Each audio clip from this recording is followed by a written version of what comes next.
नमस्कार दोस्तों, welcome back to our channel. Friends, मैं आप सबका अपने चैनल स्टॉक्स फॉर लाइफ में बहुत स्वागत करता हूं। Welcome to STFL family. DFL members, बात की जाए आईआरसीटीसी, एक ऐसा शेयर जो अभी के टाइम में सबसे हॉट स्टॉक बना हुआ है। और मैंने गाइस हमेशा आईआरसीटीसी को बहुत ही निचले लेवल से कवर किया था और बताया भी था इसको बेचने की गलती ना करें। और इधर पे जितना आप लंबा होल्ड कर पाएंगे उतना ही पैसे बनेंगे। अगर आप लॉन्ग टर्म सोचेंगे आने वाले 5 साल 10 साल, तो भैया ये आपके बुढ़ापे की लाठी बन सकता है। और दोस्तों, यही हमें देखने को मिल रहा है, कंटिन्यूसली तेजी देखने को मिल रही है। और इसी के बीच में एक बहुत बड़ा हमें अपडेट देखने को मिल रहा है। जी हाँ दोस्तों, एफएनओ बैन को लेके एक अच्छी कमेंट्री हमें निकल के आ रही है। आईआरसीटीसी की बात की जाए तो एफएनओ बैन के अंदर वो आ चुका था और अभी की बात की जाए तो वो निकलता हुआ दिखाई पड़ रहा है। जिसकी वजह से आज के दिन दोस्तों हमें अच्छा कारोबार होता हुआ देखने को मिल रहा है। तो क्या न्यूज़ निकल के आ रही है और अभी के टाइम में क्या करना है, बिकॉज आईआरसीटीसी की बात की जाए टारगेट्स को अभी भी बहुत लोगों ने अपग्रेड कर दिया है। जैसे जैसे प्राइस बढ़ रहे हैं वैसे वैसे वेरियस लोगों की बड़ी बड़ी कमेंट्री हमें निकल के आ रही है। तो क्या न्यूज़ है, सब कुछ डिस्कस करूंगा और आपको एकदम सरल शब्दों में समझाने की कोशिश करूंगा। चैनल फर्स्ट टाइम होंगे सब्सक्राइब कर सकते हैं इस तरह की क्वालिटी कंटेंट को सबसे पहले एक्सेस करने के लिए। Now without delaying any for time, let's begin.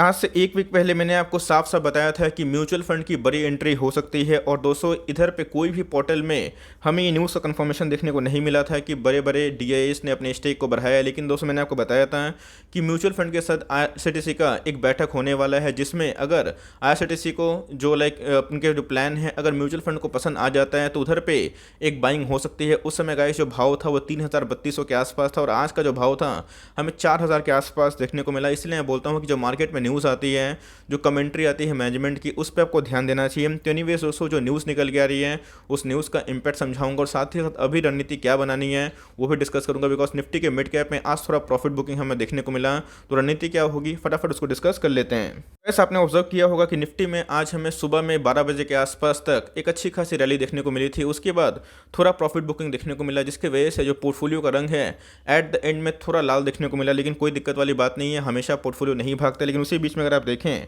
Portfolio भागे या फिर ना भागे, दोस्तों आईआरसीटीसी ये भागता हुआ दिखाई पड़ रहा है।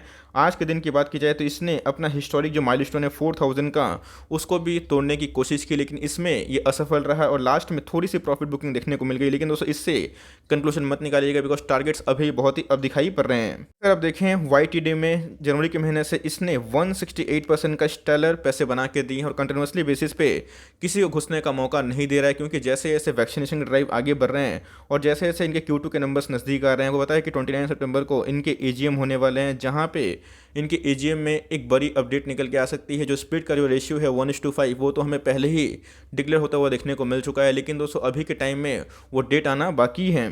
बहुत लोग बोलते हैं कि इधर पे सिर्फ और सिर्फ आईआरसीटीसी को लेके आप कवर क्यों करते हैं, तो भाई क्यों ना करूं। अगर कोई भी स्टॉक बेतहाशा पैसा बनाएगा तो मैं उसको ज़रूर कवर करूंगा। बिकॉज आईआरसीटीसी की बात की जाए एक मोनोपोली और डेट फ्री कंपनी है। और आपको अच्छे से याद है जब इनकी जो स्प्लिट की न्यूज़ आई थी 2200 के आसपास, मैंने देखा था कि बहुत कम लोगों ने इधर पे बाइंग रिकमेंडेशन दी थी और सबने एक ही बात बताया था कि स्प्लिट के बाद खरीदो। और दोस्तों, मुझे भी जो अनुमान था कि 3,000 तक जा सकता है। लेकिन इधर पे जो बात की जाए बाजी पूरा पलटते हुए दिखाई पड़ रही है और हर दिन नए नए जो एनालिस्ट है अपने टारगेट्स को बढ़ा रहे हैं। क्यों? तो इनके जो अंदर ग्रोथ पूरा विजिबल दिखाई पड़ रहा है और जिसके वजह से एनालिस्ट ने अपने टारगेट्स को अपग्रेड कर दिया। दोस्तों, हॉस्पिटल की बात की जाए तो आईआरसीटीसी अपने होटल एक्सपेंशन में काम कर रहा है। आईआरसीटीसी की बात की जाए अपने कैटरिंग बिजनेस में काम कर रहा है और यही मार्केट को बहुत ही पसंद आ रहा है, जिसकी वजह से मार्केट ने बहुत ही अभी तक पॉजिटिव रिस्पॉन्स दिया है अपार्ट फ्रॉम स्प्लिट न्यूज़।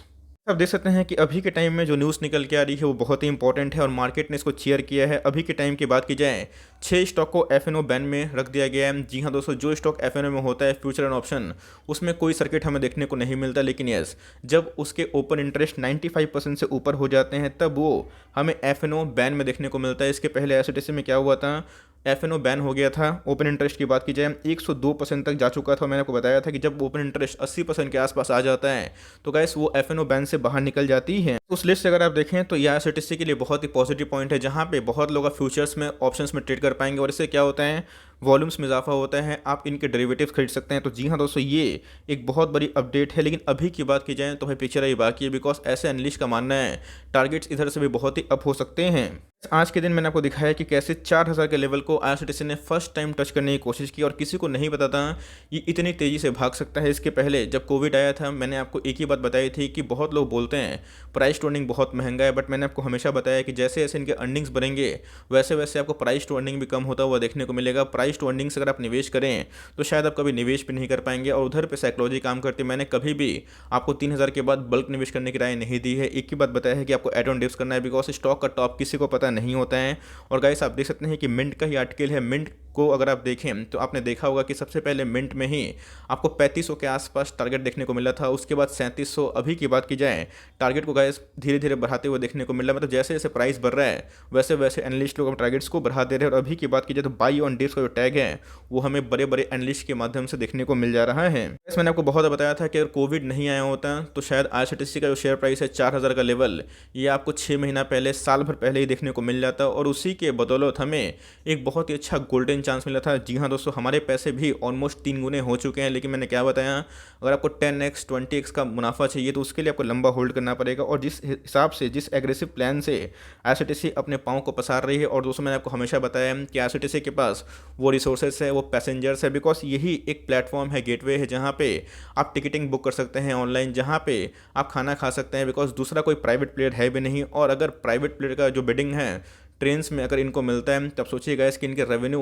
और इनके जो प्रॉफिट है कैसे बढ़ सकते हैं। और जो रेलवे का मोनेटाइजेशन का लेके प्रोग्राम है ये अपने आप में बहुत चौंकाने वाला है। रेलवे मिनिस्ट्री की जो नई नियुक्ति हुई है ये भी गैस आईआरसीटीसी के लिए बहुत ही, मैं बोलूँगा कि अच्छी न्यूज़ देखने को मिल रही है। कल के दिन मैंने आपको एक न्यूज़ साझा की थी, बताया था कि न्यू दिल्ली में ये अपना वर्ल्ड क्लास सेकेंड जो लॉन्च है उसको भी सेटअप करने का प्लान कर रहे हैं। तो जी हाँ दोस्तों, मैंने लॉन्च का फोटो भी आप शेयर किया था, बताया था कि कोई एयरपोर्ट नहीं है बल्कि आईआरसीटीसी का प्लेटफॉर्म है। तो अगर एग्रेसिवनेस से ये कंपनी आगे बढ़ती है और अपनी जो डिपेंडेंसी है टिकटिंग को छोड़ के दूसरे फ्रंट में ये लीड करती है, तो आने वाले कल में इनके जो टिकटिंग वाले बिजनेस को छोड़ के जो आने वाले टाइम में जो रेवेन्यू आने वाले कहाँ से, इन्हें खाने के बिजनेस से, इनके टूरिज्म वाले बिजनेस से, इनके पानी वाले बिजनेस से, तो जी हाँ दोस्तों ये आईआरसीटीसी के लिए बहुत बड़ा वरदान हो सकता है, जिसके वजह से आईआरसीटीसी के शेयर प्राइस में हमें एक बहुत तेजी देखने को मिल चुकी है। आप देख सकते हैं कि आज के दिन ही हमें एक फ्रेश हाई लगाता हुआ देखने को मिला। और एफएनओ बैंस अगर बाहर आता है तो इधर पे ट्रेडर्स लोग फ़ायदा उठाते हैं। बट मैंने क्या बताया कि आईआरसीटीसी एक नेवर सेल की कैटेगरी का स्टॉक है। इसके पहले मैंने आईआरसीटीसी को बहुत बार कवर किया था। मैंने कमेंट भी देखा है, बहुत लोगों ने कमेंट किया कि सर 5 लाख प्रॉफिट में हूँ, 7 लाख प्रॉफिट में हूँ। देख के बड़ा ही अच्छा लगता है, क्योंकि प्रॉफिट आपने कमाया तो भैया अपने स्किल पे कमाया। बिकॉज ऐसे बहुत बार मैंने वीडियो तो बनाई है लेकिन बहुत लोगों ने प्रॉपर टाइम में एक्शन नहीं लिया। और इसलिए मैं बोलता हूँ कि साइकोलॉजी इज़ वेरी इंपॉर्टेंट। जहाँ पे ईपीएस बनने के चांसेस होते हैं तो भैया रैली उधर ही आती है। और एक बार जब रैली आती है वो एकदम अनप्रेसिडेंट होती है। आपने डीमार्ट में देखा कि उनके जो Q1 के नंबर्स खराब आने के बावजूद भी एनालिस्ट ने डाउनग्रेड किया था, उसके बावजूद भी कितना तेजी आया था। मैंने आपको पहले ही बताया था टूरिज्म वाले जितने बिजनेस हैं, बैग वाले जितने भी बिजनेस है, दिसंबर तक एक नया हाई लगाते हुए देखने को मिलेंगे। ऑल्दो अगर आप देखें तो आज के दिन हमें कारोबार उतना मजबूत देखने को नहीं मिल रहा।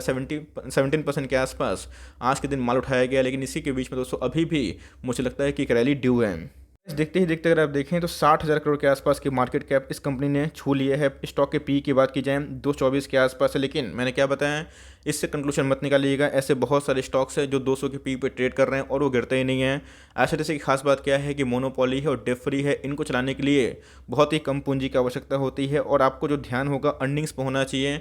इसके पहले आपको मैंने बताया था कि ई टिकटिंग में इनके जो ग्रोथ हैं वो और ही विजिबल दिखाई पड़ रहे हैं। और अभी तो जो लास्ट क्वार्टर की जो नंबर्स थे, मतलब लास्ट ईयर के क्वार्टर के नंबर से Q2 के, उससे इनके अर्निंग्स काफ़ी अच्छे आने वाले हैं। और जैसे जैसे अर्निंग्स बढ़ेंगे वैसे वैसे पी आपको एडजस्ट होता हुआ देखने को मिल सकता है।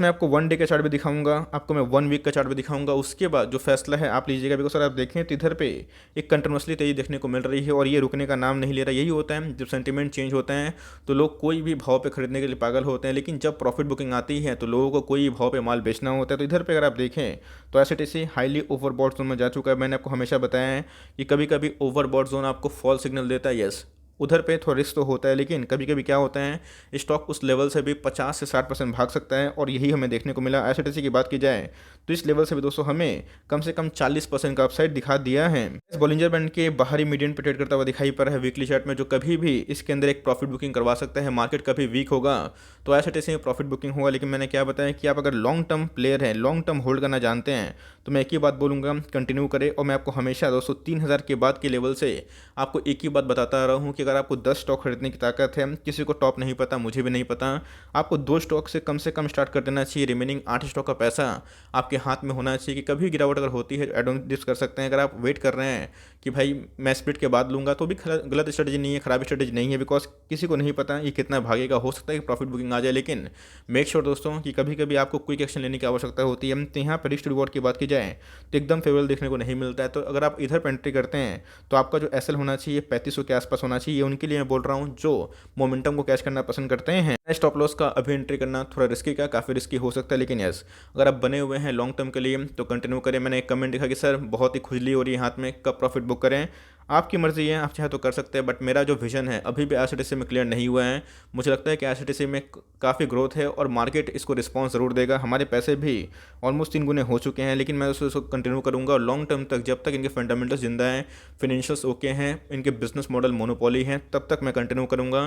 तो गाइस ये छोटी सी कमेंट्री थी, न्यूज़ थी। आई होप अपने पैसे बनाए। कमेंट बॉक्स में ज़रूर शेयर करिएगा, देख के काफ़ी अच्छा लगता है। आपको वीडियो कैसे लगी कमेंट बॉक्स में यही बताइएगा। आई होप मेरा एफर्ट आपको अच्छा लगा। तो गाइस मिलते हैं जल्दी ही, तब तक के लिए bye. Thanks for listening friends, God bless you all.